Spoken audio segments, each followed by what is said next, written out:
So, Sir Martin, welcome. Thanks for doing this. A street talk. Yep. Hold it a little closer. Okay. So we had a nice chat on Sunday at Carlene. We kicked things off at whatever that was, 5 p.m. A lot of people showed up. It was in a nice cave, and we talked about a lot of things. And that's like, obviously AI dominating all this conversation. What the first question is, what has changed in your head since we talked on Sunday? Because you're here, you go to a lot of meetings, you're involved, you're back to back all day, all night. Yeah. Has anything changed in your perspective based on what we talked about then? Okay. So I'd recommend it. So the South China Morning Post, which is not a paper that everybody here reads. You do every day, everybody reads in Asia. You've got it, Sarah. You got the article. You should distribute it to Tom, and he can distribute it to everybody.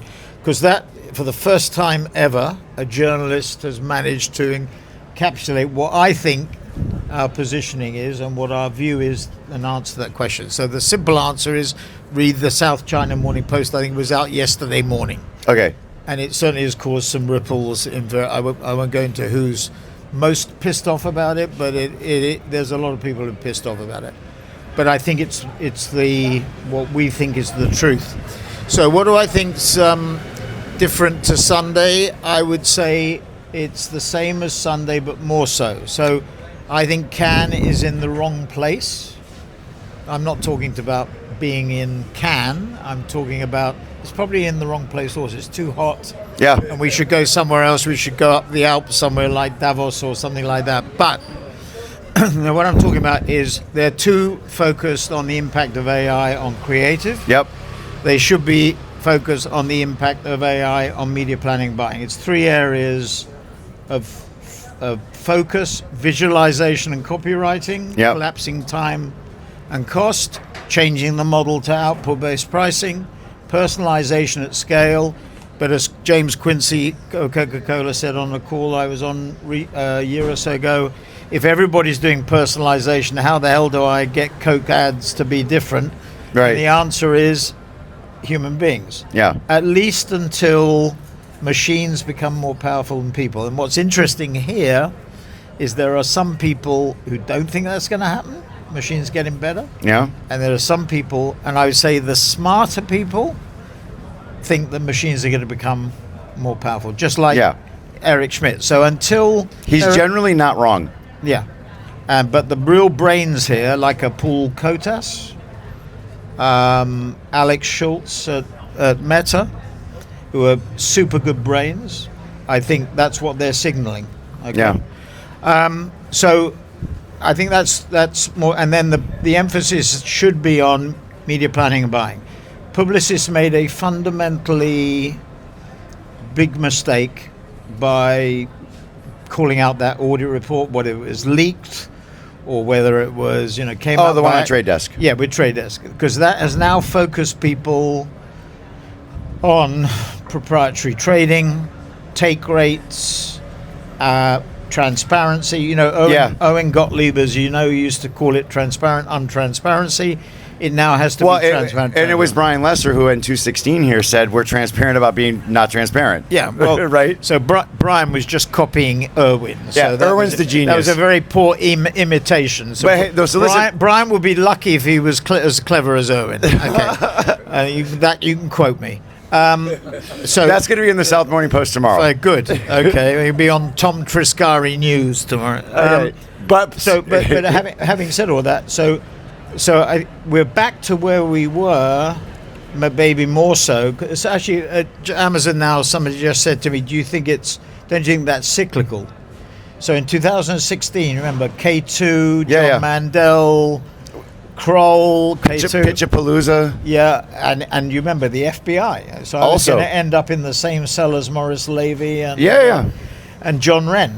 Wouldn't that be wonderful? I think you guys could. I think you guys could have a good time. Sharing bunk beds, but it would be more like Goodfellas. You guys would have like wine and be cooking pasta. No, I doubt it. We get the drones flying in with God knows what. So, hey, Maurice, cut the garlic thinner. I think it's a fundamental problem because and Artur does not discount. No. I think Artur's film before Cannes was a bit of panic. Yeah. I think Arthur is feeling the heat because he has to, and it's the law of big numbers. It's the Julie Sweet problem at Accenture. You know, at some point in time, you know, we all think we're infallible. We're all fallible, and at some point in time, you take a hit. Yeah. And if you're growing at 5, the market is unforgiving. They look for 6 or 7. Yes. They might settle for 5, but even getting 5 is difficult. Right. Okay. If you're, to be frank, Omnicom, which is flat as a pancake, or if you're WPP at -6 or 7, whatever they're at, it's pretty dismal. It's dismal, but it's pretty easier. You're still the biggest stockholder, aren't you? I am the biggest stock. I have more stock than the board, and the board. I'll be very aggressive on that because I spoke to one of the board members last night. They have no idea of what's happening. They have no idea. I know. Well, listen, it came up because people know we spoke on Sunday and we were doing this today. And so I got in a dinner conversation and someone said, well, you ask them this. And I said, you know what the hell? Capital's available. You're a pro. You know, you've done so many things. Why wouldn't you just go get the capital and just go take it back? Well, I've got enough headaches doing what I'm doing without getting more. But it's an interesting question. I don't think they realize. So if you just think about it for a minute, Cindy, and I don't know her. She joined the board of 2019, but she has a fundamental problem. She was sitting there since 2019, for God's sake. Yeah. Okay. And whatever the reasons that she took the job, I think the reasons she took the job were sort of negative reinforcement, and on the basis of not having further to go at Microsoft. Yeah. And if she was CEO and successful, it was a CEO job, she would take the success, and if she failed, she'd blame Mark Reed or me. Right. Okay. Which they have a habit of doing. So so you can take it. She has 3.3 billion of debt. What could she do? I mean, I laugh when they hired this guy from Droga to run AKQA and they make him chief strategy officer. What are you going to strategize on? He's got no room to maneuver. Right. They should do a couple of things, in my view. One is they should sell the 40% of Kantar. Bain. That was the bad half. That's the bad half. So Bain offered them $800 million for that dollars. Goldman, who's their advisor, told them it was worth more, 1.2 billion. Mm-hmm. They should settle at a billion in the middle. Or whatever. Get out dollars. Burson is 800. I haven't seen the prospectus, but this is what my information is. $800 million of revenue, down 7%, 6% on last year. Much smaller. It's not worth $1 billion. Burson and AJ. No. 75 million EBITDA. So I would say about 500. Yeah, that's pretty shitty multiple. So but it's a shitty business. Right. 1.5 billion. That 1.5 billion of is 1.2 billion, they call it, of sterling. Right. So it would take debt down from 3.3 to 2.12. By the way, the CFO of WPP should be 150%. Sadly, Paul Richardson, who works with me for 25 years, died in Nigeria, a heart attack. I just wrote something for Campaign, which I hope they'll publish, and he was my financial partner for that period of time. Paul was a treasurer. He focused particularly on cash flow. That's what she should be doing. Yeah. They're not doing it. So every CEO should do that. So anyway, so that's a couple of things. And the third thing, they should go to Bill Koenigsberg and say, merge Horizon in, not to the top co, because it's undervalued equity, I hope, undervalued equity, and merge Horizon into Group M, take a minority stake in Group M. Temasek are a holder in Horizon. They have, I think, 40% of Bill's business. Yeah. And he certainly should run America. Yeah. Or maybe even more. But they should, that's what they've got to do. This continuous the board member last night said, "Oh, we're two quarters of growth," and I think we'll see what Q2 was like. Yeah. My information: the stock dropped 9% Tuesday night. Where are we? Thursday? Yeah, Tuesday night in New York. And it's dropped 9% in London. Something was said here. I mean, my view is there should be an announcement to the market about what the hell went on, because somebody must have said something. Yeah. Maybe about Q2. My information is Q2 is not as good as people thought it was. Yeah. So I hope my little street talk with you changes things. Might stimulate them to be a little bit more transparent. Yeah, my understanding also is that WPP is not going to go into acquisition mode, where Publicis has been. They can't. I know they can't, but even if they could, the idea that I heard was that we're going to show organic growth through Q4 into Q1, and then with that organic, because to kind of gain support, like, hey, the underlying business is working. Now let's go into M&A. Well, I have been told. On very good authority, I'm 99.9% certain that Cindy Rose at a presentation for a company, I won't say which company, said that she has a board mandate to win this business, quote, at any cost. That's wonderful. That's a great negotiating leverage. That is tremendous. Now, it might work at Microsoft, but it doesn't work at WPP. Right. So right. QED, enough. Payment terms 480 days. Well, with Coca-Cola, again, never commented on it. Analysts know this; they never write it. Right. They agreed 120 days payment terms with Coca-Cola. That's insane. Yeah, it is insane. Considering that if you are one day late on Google and Meta, you get a warning. They might give you an extra 15. EA will shut your ass down until you pay. But why? Because they can. And also for folks out there who have Adtech businesses, what I tell them, if you're depending on publishers for inventory, if you can pay them in 30 or 45 days, you got very happy publishers, right? Sure. The ones who take 120, 150 days to pay because of sequential liability, those are diminishing. It's hard. You can't keep your supply goes away. And agencies are in this spot because I don't know how you correct that. I don't know if that's a topic for now. Turn to us for a minute, because the people at WPP, if you ring up people and say, Martin Sorrell was saying that stuff, they say, well, what's going on at S4? So top line, we still have more to do. And we haven't got enough momentum yet.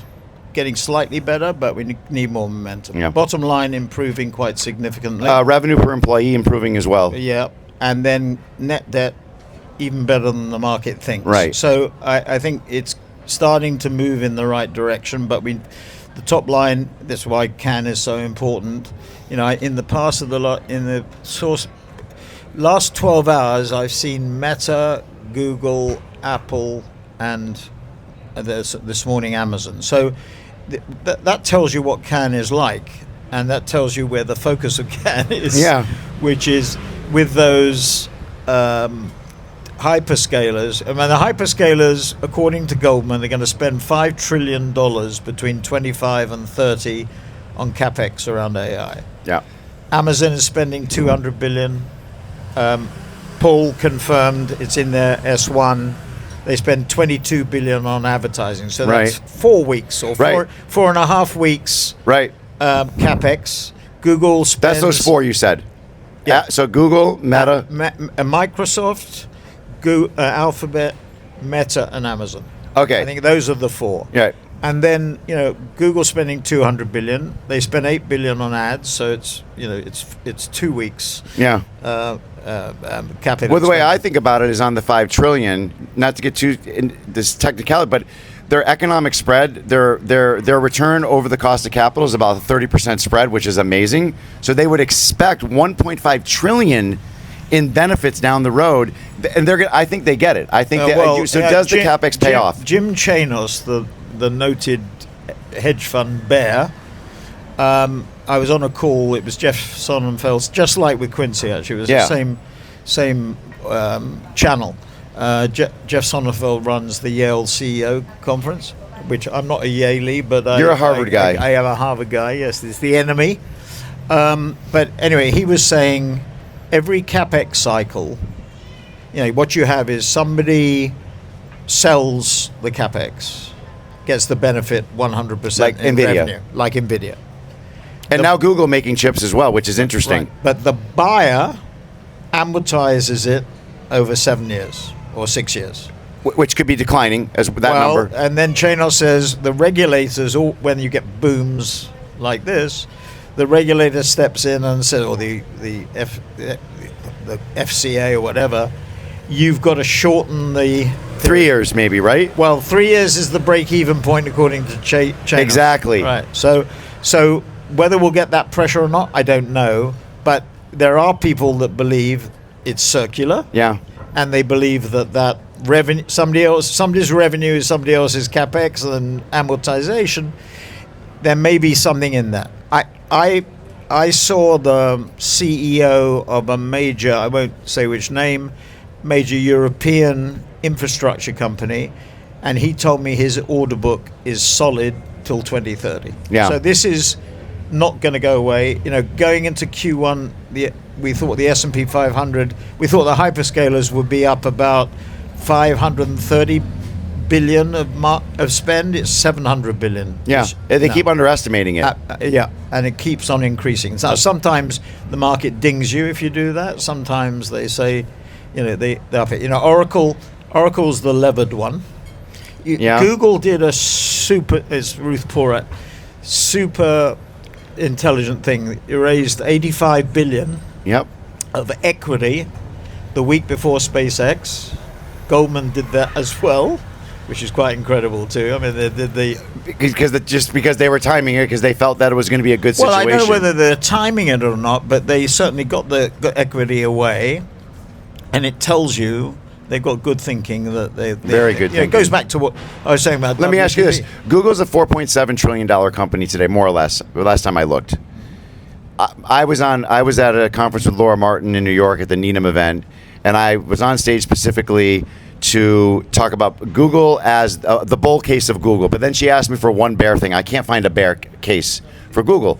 And I just asked myself, is this a $10 trillion company in 3 or 4 years? And my model gets me there rather easily. Do you see that? I mean, well, I see Musk. I think Musk will merge Tesla into SpaceX. And you remember he gets his another trillion, I guess. I've lost count of his trillions, right? But he'll get another trillion if in stock options or stock or whatever, if he hits 10 trillion market cap. And there's some other conditions, right? But basically it's 10 million.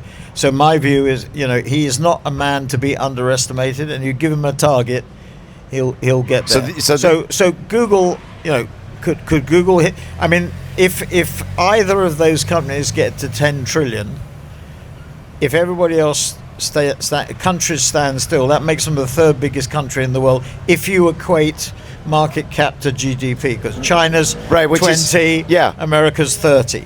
And Laura says to me, Martin, you're wrong, you should look at revenues, not market cap. But it defeats my argument to look at revenue, so I don't bother with that. No, yeah, exactly. And I'm not sure I buy what she says on that one either. Listen, I know we're in the limited time we have.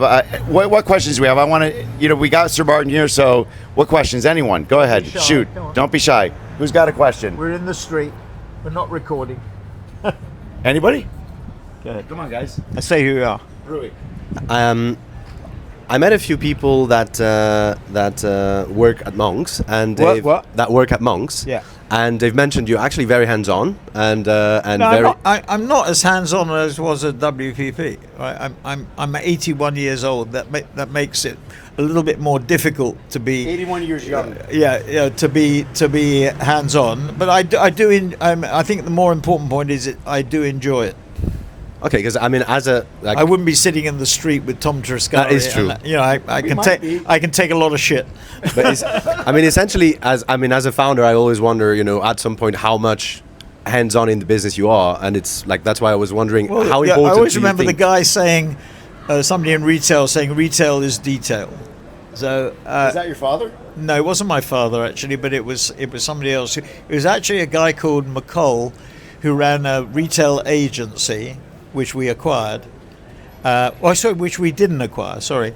And he was super good. Retail is detail. Yes, retail is detail. And so everything is about detail, right? So you do believe it is important to actually know the details. Yeah. I'm fed up with people who, who run holdings, skate over the surface. Let me think. So, and I think actually, I mean, to your point, let me just say this. So, I've written a piece for the Brazilian, the São Paulo Folio, which is the lead newspaper in Brazil. So they asked me to comment. I'm going from here to do the World Cup, FIFA. We're doing the film with Fernando Sulichin. So I've written this piece which compares Messi and Ronaldo to the advertising industry. Okay, so the thesis is Messi, both are great players. Messi plays for himself and the team. Cristiano plays for himself and himself. Okay, but they're both great, right? Maybe I didn't see the Portugal game when they scored 5. It may have got a bit better, right? I actually acknowledge that in the article. So what's the analogy to us? Well, AI is democratizing knowledge. AI is flattening organizations. The way that people in our industry and clients control is by controlling information. Right. Game over. Jensen Huang, 51 direct reports. Yes. Paul Kotas told me Why don't more companies do this? No, Paul Kotas is at 22. And which is super interesting. Mark Zuckerberg is in his note to employees a few weeks ago said we're going to go smaller teams, more agile, 50-1. So being a team member, sharing is critically important. Yeah. So the analogy is Cristiano Ronaldo goes like this, and Lionel Messi goes like this. Hold on. And in our business, good people are good by definition. Yeah. But the good person who shares. So to your question, what we're saying is it's not about detail. It's about everybody has some value. Everybody, if you think about it from me, we have 6,200 people. In the course of the day, they're interacting with clients, with publishers, with media companies, with hyperscalers, whatever it is. They're building more and more knowledge and data. If you don't know what you don't know. If you copy somebody, it's just that, right? I had an incident yesterday. Somebody asked me to contact somebody. I said, draft me a note and I'll send it, which I did. But he drafted it. It was really interesting. From his personal and I couldn't give it really annoys me, okay? It's a frigging organization. If you were on your own, fine. It's an organization. Yeah. It's a group of people. There's knowledge. And even the receptionist, it's a very funny story. You just remember, so I'm on a roll here. The receptionist at WPP, I always remember, it was a lovely woman. And I said to her many, many years ago, when clients come in, tell me what you think of them. Do they treat you like shit? Or do you, are they nice? And she did that. She would come in and she, that guy, that woman, whatever, whether it was good, bad, or indifferent. So everybody has input. Why not frigging use it? Yeah. And actually AI enables you, to be fair, democratizes at zero marginal cost. Doesn't cost you anything. So before you go and see a client, press a frigging button and ask, how's the client doing? That's all you have to do. Yeah. Beautiful. Can I? Yeah, Can I ask a question? Okay. So I'm Elinor. Hi, I'm working for Havas Media at the moment, so agency side, and I'm wondering if you have an advice for agencies in terms of positioning towards Walled Garden, the ones you were naming, massively investing in AI, massively overtaking La Croisette, in terms of we need this consolidation. I see that in terms of Adtech and media, we need the consolidation, and Walled Garden could be one easy, quick win. But also, we have also clients starting to doubt about, neutrality starting, of measurement and stuff. Yeah, no, I agree with that. Yeah. I agree with that. So it's you have to get closer to the hyperscalers. It's simple. So I used to say they were frenemies. That wasn't my phrase. A woman worked for me before I came here to Cannes 1 year with Nikesh Arora, who was at Google at the time. We went on stage and I coined frenemies, and that it's not frenemies anymore, it's friends, right? We are validators. So Google's 300 billion out of 1.2 trillion or 900 billion digital. Get close to them. I mean, they're our biggest client. Amazon is 75 billion. Get close. People used to laugh when I said they'll go to 100 billion. They're going to 100 billion. They'll be there in 2 or 3 years. Get close to them. Meta is 200 billion. Get close to them. And TikTok, growing at 15% still. Amazon's 20. Sorry, 15% CAGR for the next 5 Absolutely, years. super good, right? And then TikTok is 40 billion outside China. Your job is easy. You have 4 people. Forget about everybody else. You mentioned the wall gardens. Forget it. Okay. Hey, I got a question for you. So I was having dinner. I'm not going to say who. CFO of a publicly traded nice company, and they have a new executive that came in from Amazon, senior executive, a C-level, and this person has instituted the 6-page memo, and she doesn't like it, and a lot of people don't like it, and I think it goes to your point about detail, because the reason why Jeff Bezos did that, he wanted to know that you weren't skating just above the ice. He wanted to know that you knew your stuff. And I think it's a great thing for this particular company, whose stock is down 50% since a new CFO came in a little over a year ago. I'm like, I don't know, try anything. But Is that Accenture? No, it's not, but it could be. It could be a lot of companies, actually. Yeah. That would, because none of them would be happy with the sort of the 60 direct reports, no one-on-ones. Oh, so no one-on-ones, etc. So I'm sorry, I have to go. I got it. So good luck to everybody. That's a few thoughts. Anybody want to speak? You know, I said this at the Adweek thing. I've got a couple of emails. I was shocked as actually nobody more did it. Maybe they weren't interested. Martin at s4capital.com if anybody wants to. You know, if you want to leave Havas and get a decent job, you know where to come. And he always responds.